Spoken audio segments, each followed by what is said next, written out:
Hello, hello, back again. We are here sound adjusting our instruments with Edgar's sound adjustment kit. Yeah, that's something when in the beginning of my violin making career, when I just thought every violin sounds somehow, I thought, okay, that's it, you know.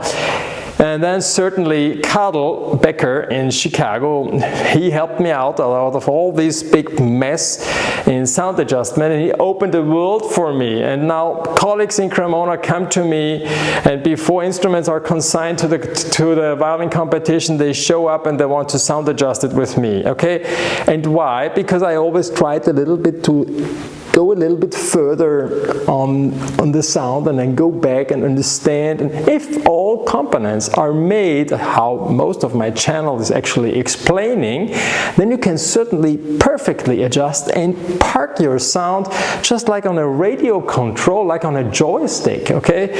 And the sound post is somehow working a little bit like this, and the distance, how we learned already, to the bridge fit is determining how strong the E string is sounding.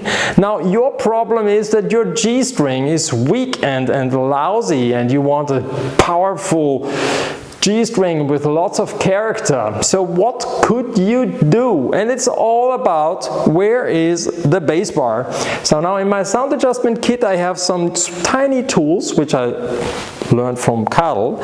You can also cut out of it a piece of paper and then somehow, but it's not this precise as these nice bronze jigs. Thank you, Anna. They look like something like this. I don't know if you can see it. Yeah, it's a very small thing. You can go into the F-hole on one side and into the F-hole on the other side, and you can figure out where is exactly the bass bar inside and where is exactly the sound post on the other side. Now, when we adjusted the E string, we go up and down. For the G string, we're actually working on that distance here. The more you go with the sound post out, the larger it becomes. You certainly know, right? So in the ideal case, it would be even great if you could move a little bit the sound, the bass bar, right?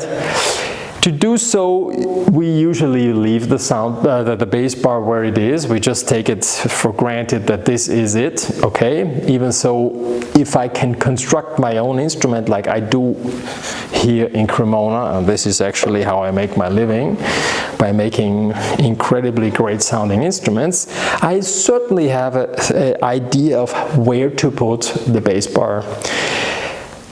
If you cannot decide where your bass bar is, you can always decide how large is your bridge, okay? Just another input for a violin maker. Musicians have a little bit more difficulties to make the bridge a little bit more narrow, but you could. In case this distance is more than 1.5 millimeter, you definitely have to take away material from the bridge foot outside, okay? And on the other side, this fine-tuning, which we're doing now on my violin, we do with the sound post.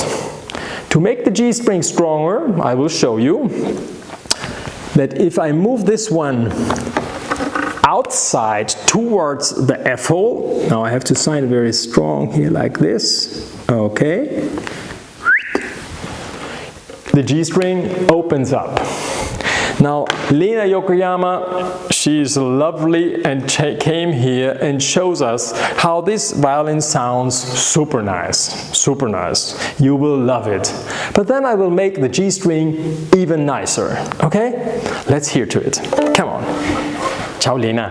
Ciao. Ciao.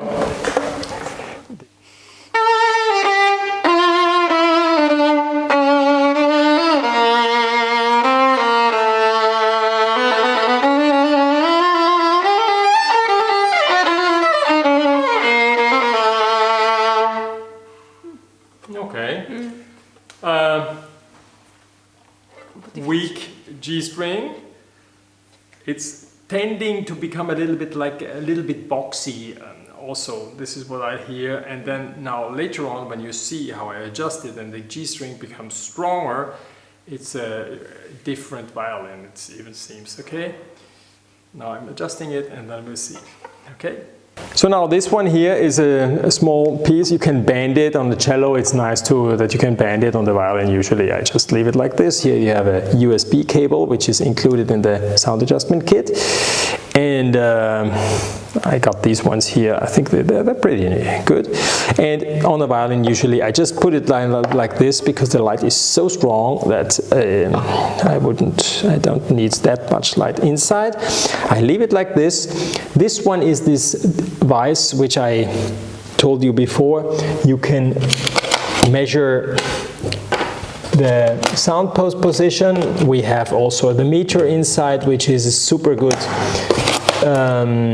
tool, and we have the mirror, right? And now let's see here.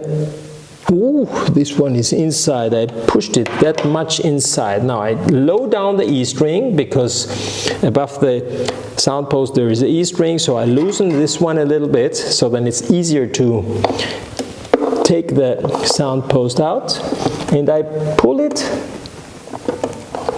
a little bit out, just a little by little, because you don't want to exaggerate, right?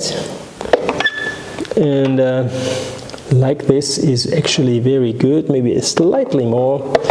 Lena is a strong musician. Like this. Let's double check here. Yeah, that's great.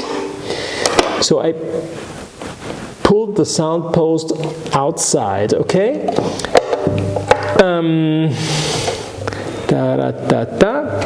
Here's something else which I just want to repeat here is always with this meter, always check if your bridge is standing in the right position from this side all to the edge behind at 19.65, a little bit less, that the bridge stands in that position. This is very important, I would say. And the reason it is important, because we have a fixed string length on the violin, which is 32.8, okay?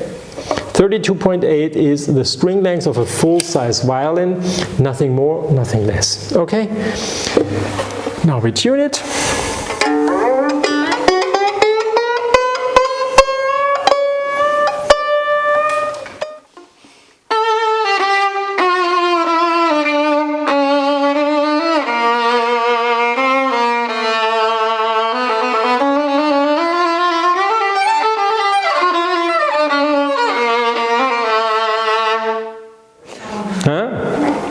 Wow, so this is just extremely strong and a huge difference, at least for me here standing. I hope you can listen to that and you can hear the difference.